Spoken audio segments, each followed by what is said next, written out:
God honors those who honor him. 1 Samuel 2:30.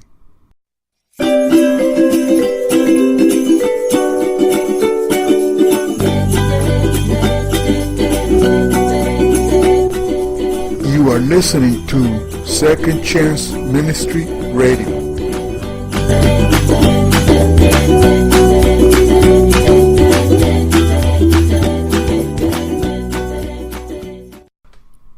The Blessed Woman. Learning about grace from the women of the Bible. Chapter 3. The Gracious Art of Letting Go. Peeling our possessive fingers off our children and our dreams. I prayed for this child, and the Lord has granted me what I asked of him.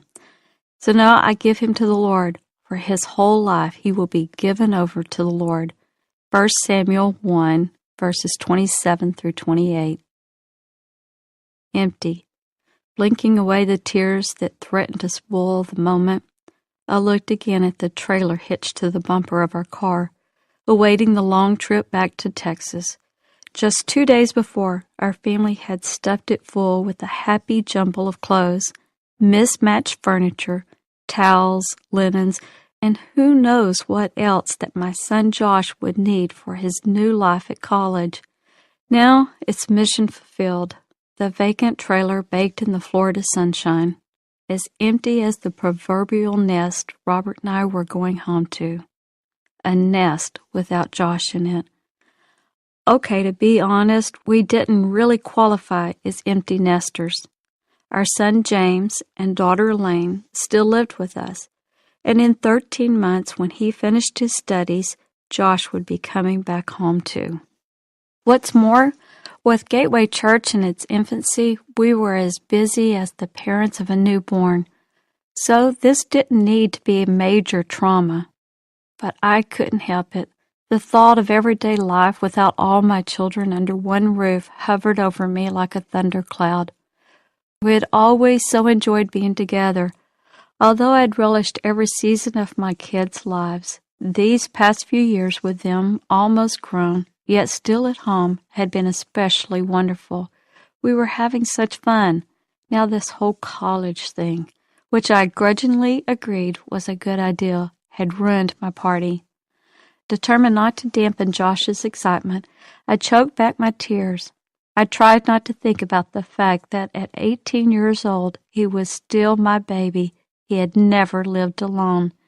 Because the college didn't have dorms, he was moving into an apartment we had discovered online. When we arrived and I saw it for the first time, it was so unsavory that I'd cried out a silent but fervent prayer, "O Lord, protect my child." Forcing a smile, I hid my misgivings and wrapped my arms around Josh in a hug that would have to last for months. I could already feel the 1,000+ miles that separated Orlando from Southlake wedging their way between us. Elaine felt it too, so we made sure not to look at each other.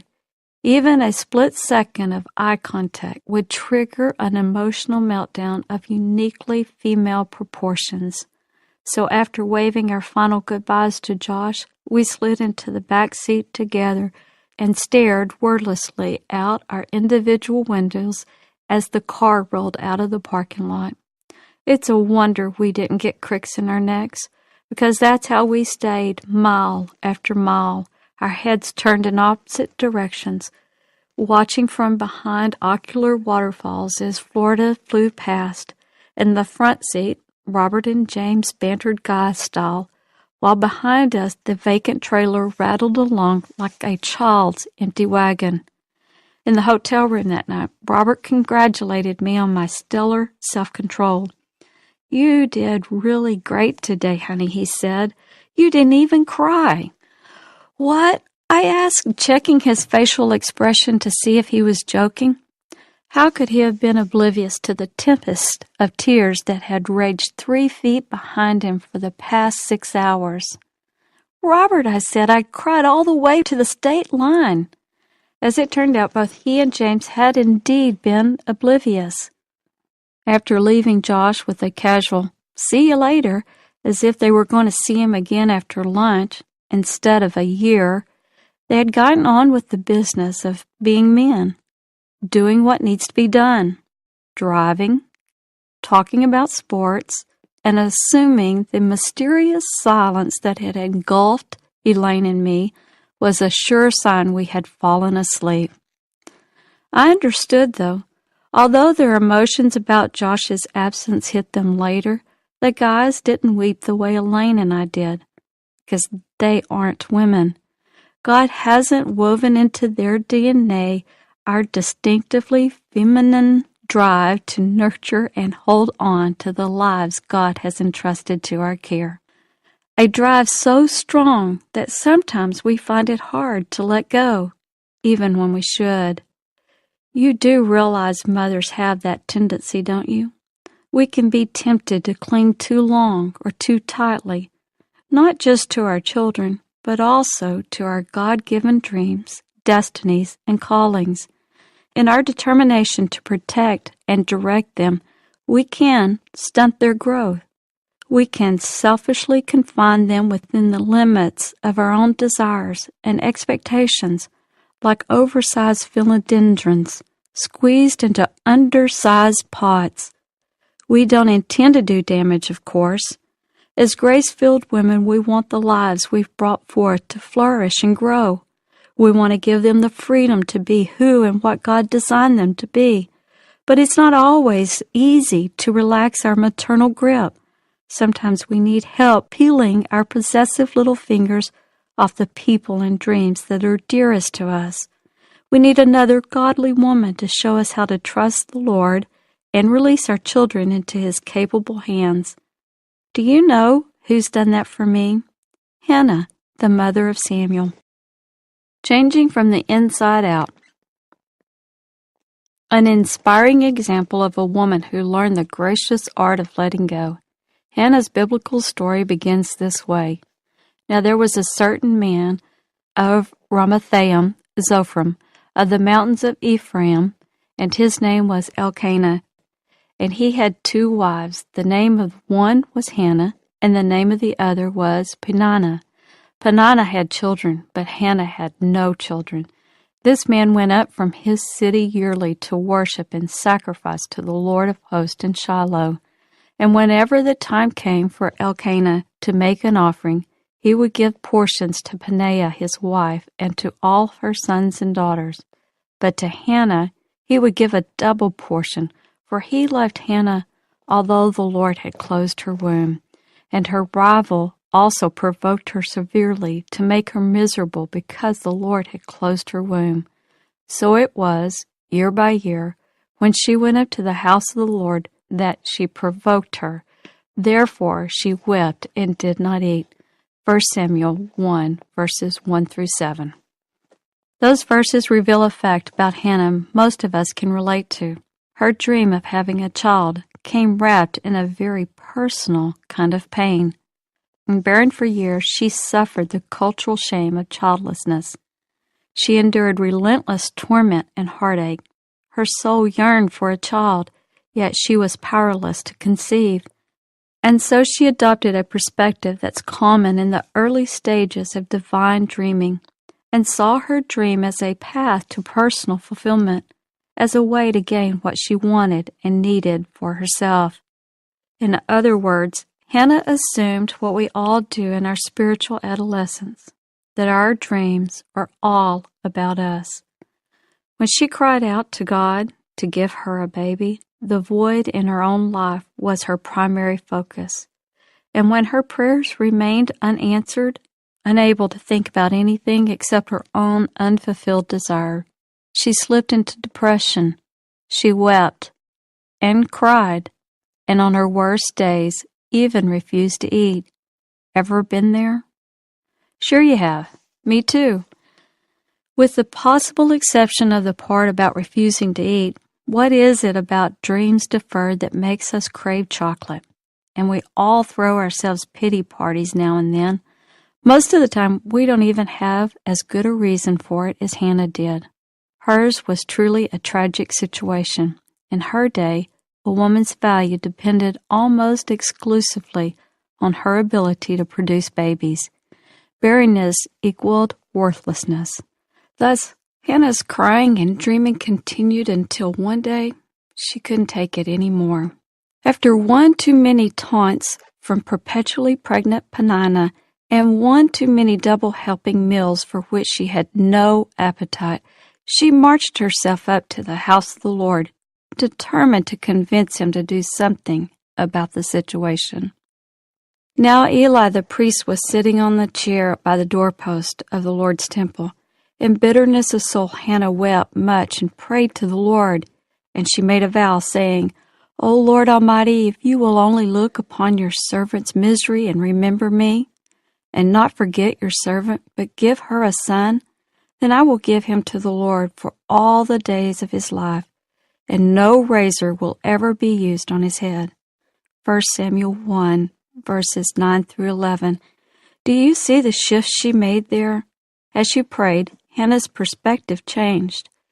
Rather than focusing only on what she could get from God, she began thinking about what she could give to God.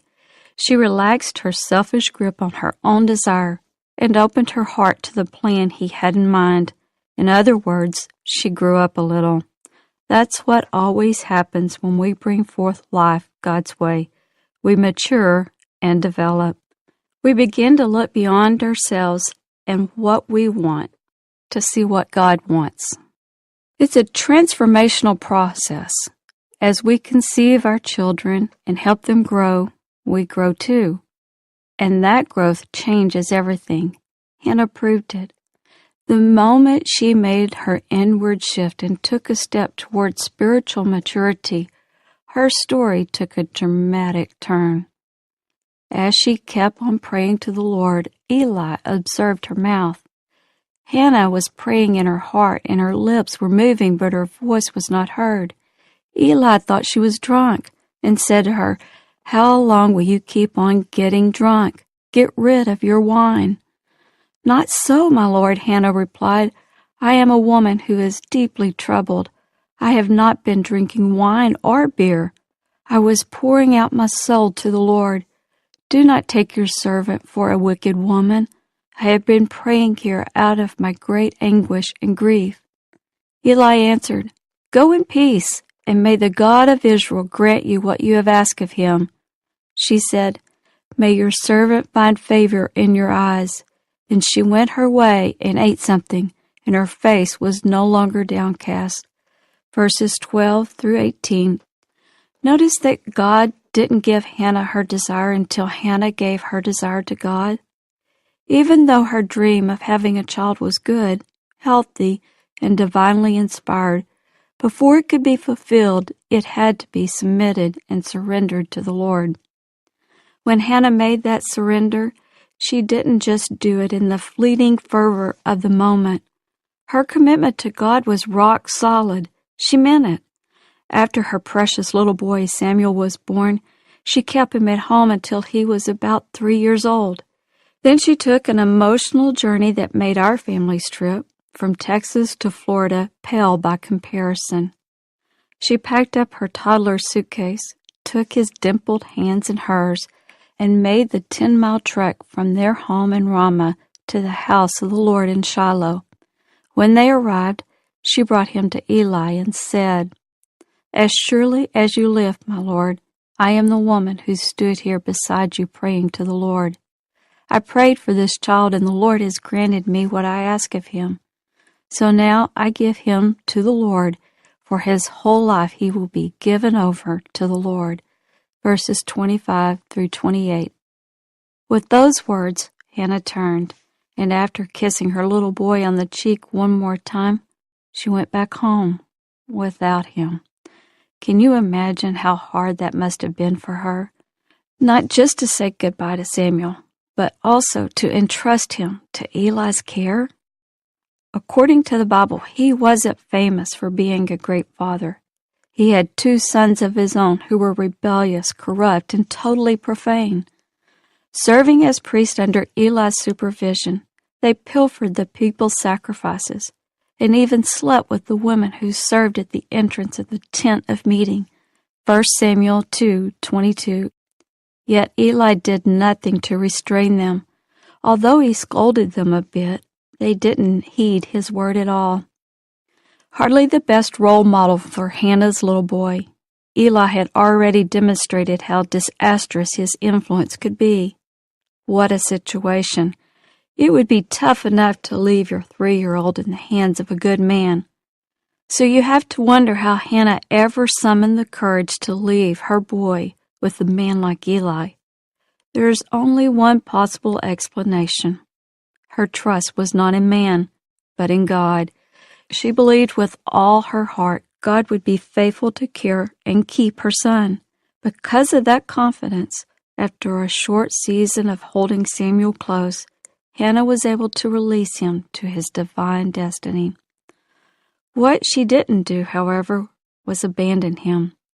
She kept on loving him as grace-filled women always do, influencing him in her own gentle way, even from afar.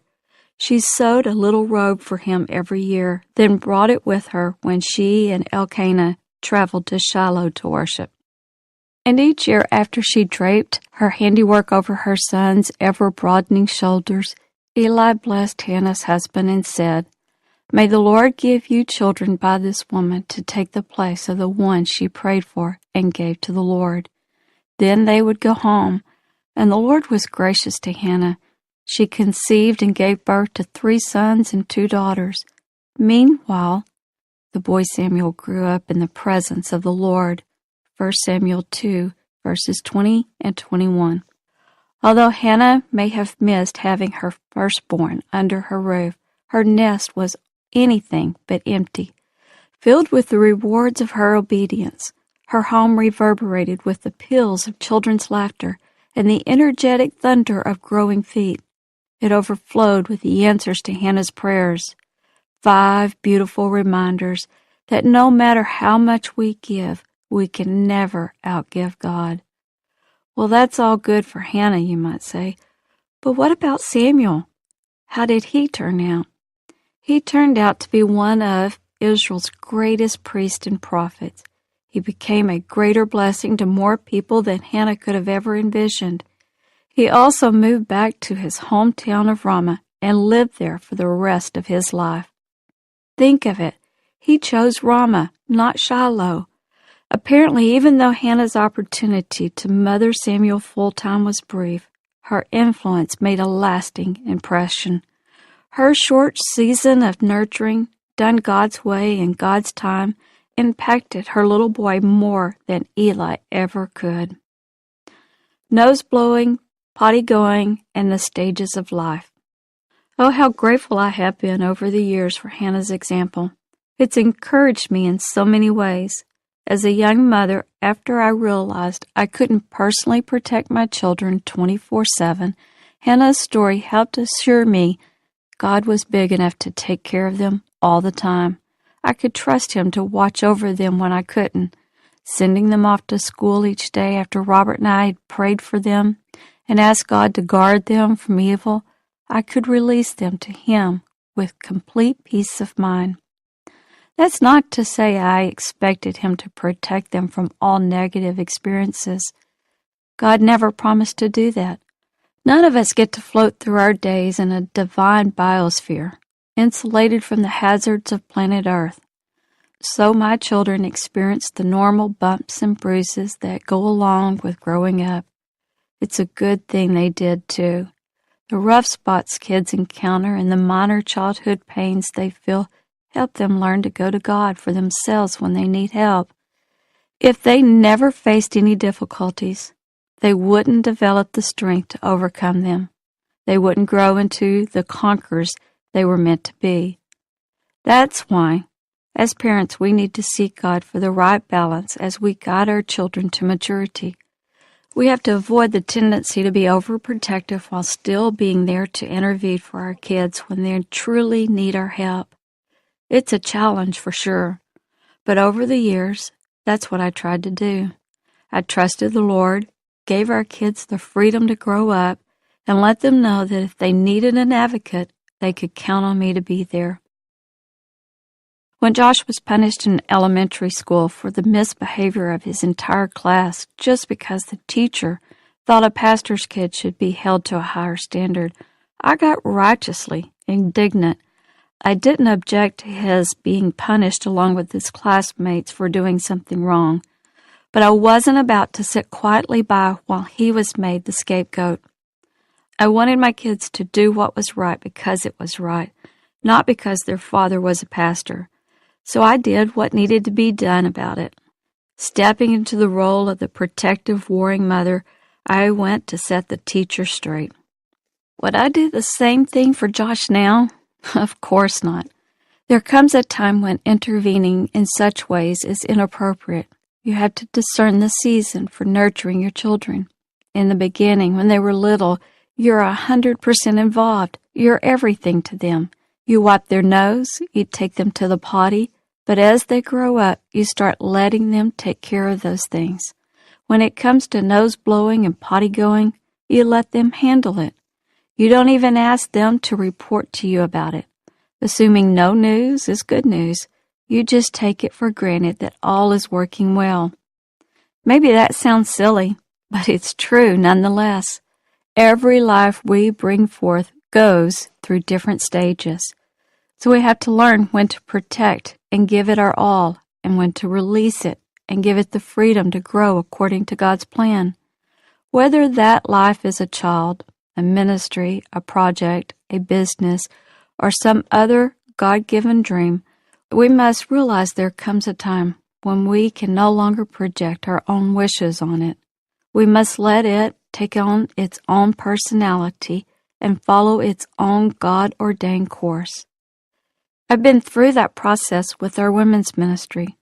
When I first stepped back into it at Gateway, I was totally consumed by it. My assistant and I exchanged emails at the strangest hours of the night because, at that point, the ministry was like a baby. It needed 100% of my attention. It demanded constant care and feeding. Today, things have changed. I don't send emails at midnight anymore. The ministry has grown. It's on a solid path. The intensity of my involvement has decreased because I have a wonderful team of gifted, anointed women helping me. To poke my nose into everything that's going on and try to control it all would be unhealthy. We're in a different season now. The stages and seasons of growth are something my husband understands well.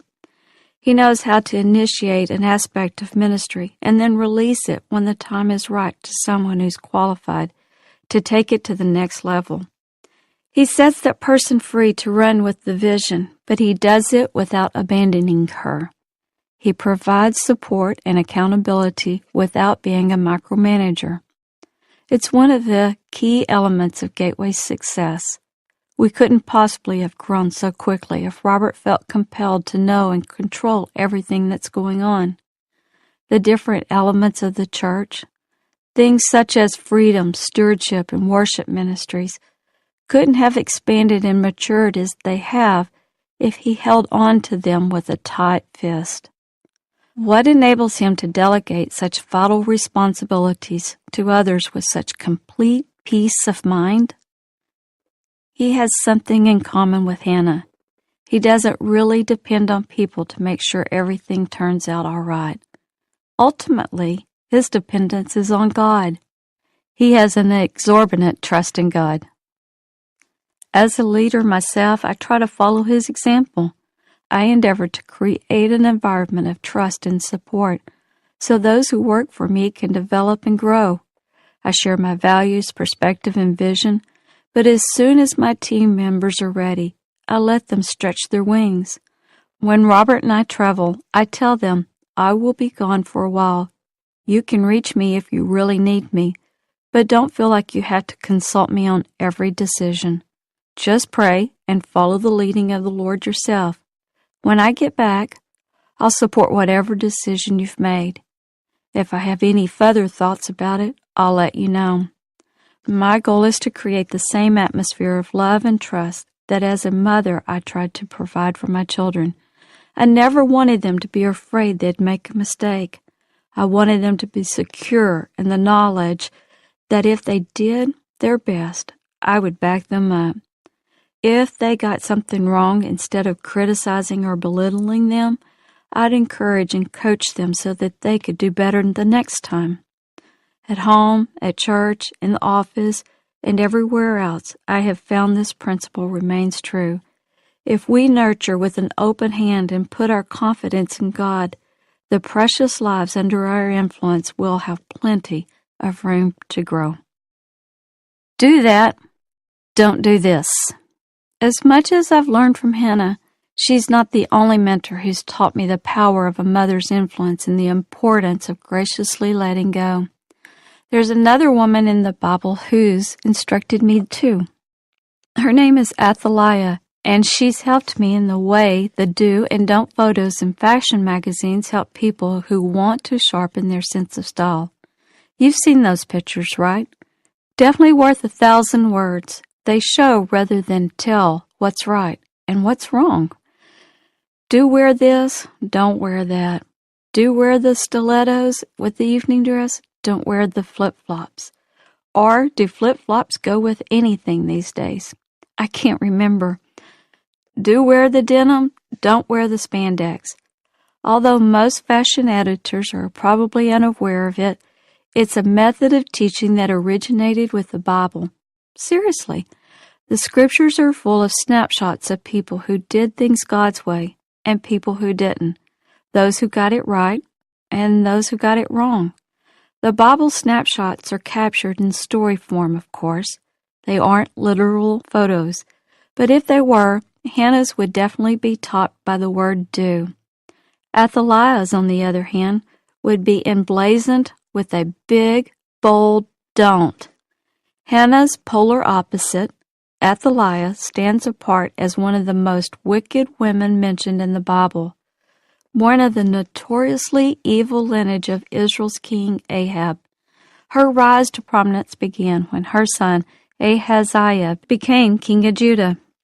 His tragic reign lasted only a year and ended in his death because he walked in the ways of the house of Ahab, for his mother advised him to do wickedly. Therefore he did evil in the sight of the Lord, like the house of Ahab, for they were his counselors after the death of his father to his destruction. 2 Chronicles 22, verses 3 through 4. I think those are some of the saddest verses in the Bible.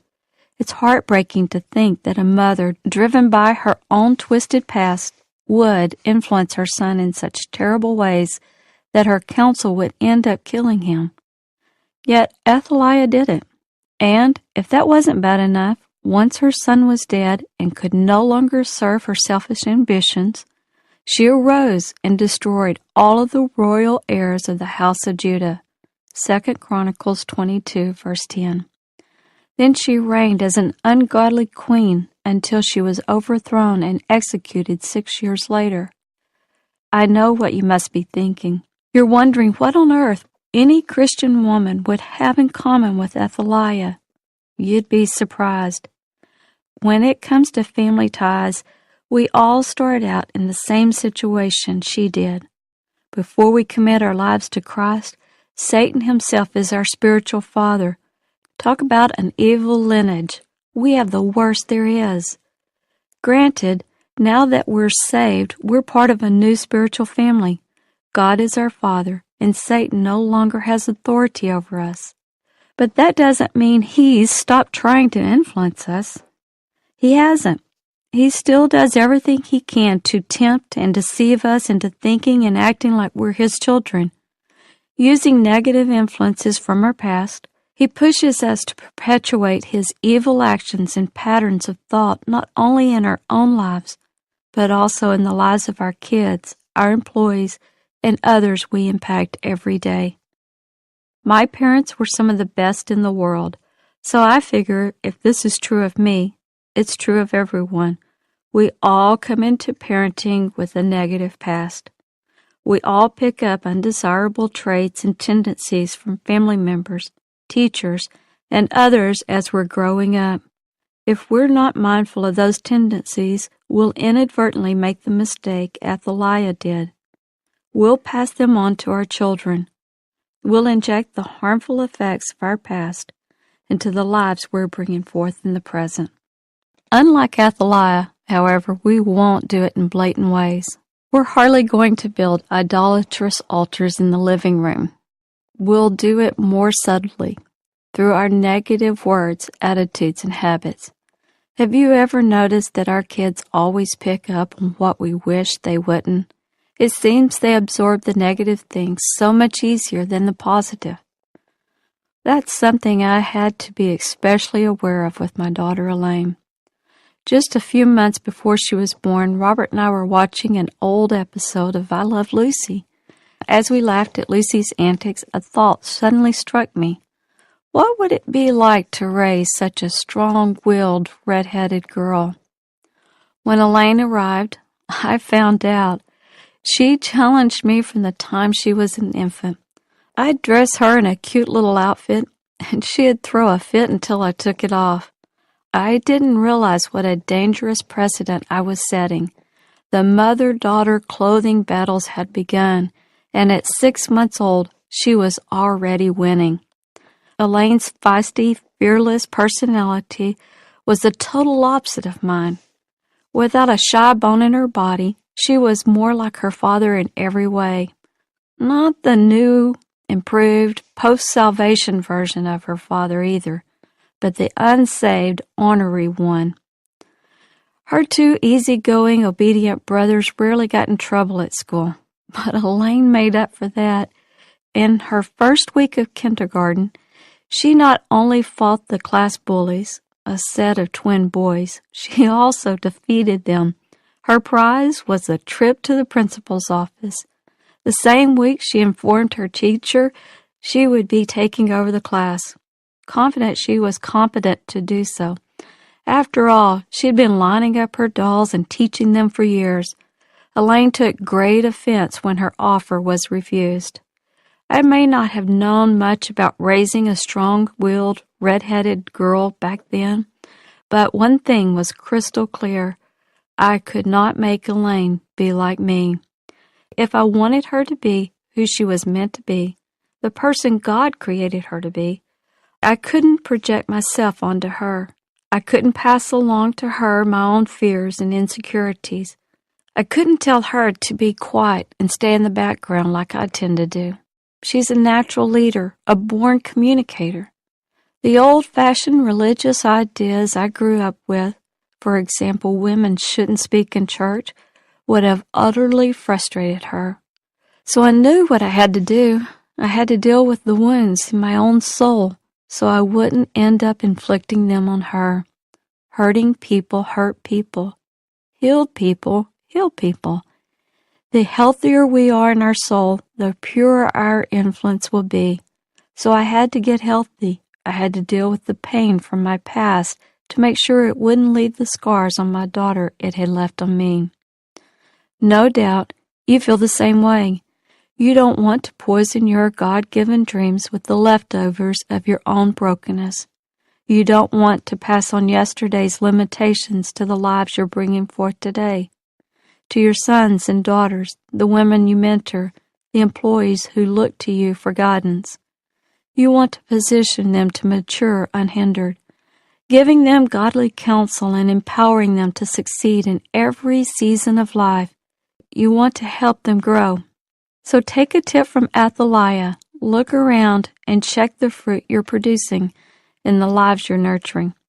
Take the time to deal with the pain from your past, and every once in a while, just for good measure, glance again at the biblical photo of the mentor you don't want to be. On the other hand, let's pin up a depiction of Hannah in our hearts. May it serve as a reminder to pray for, protect, and release our children and dreams to God.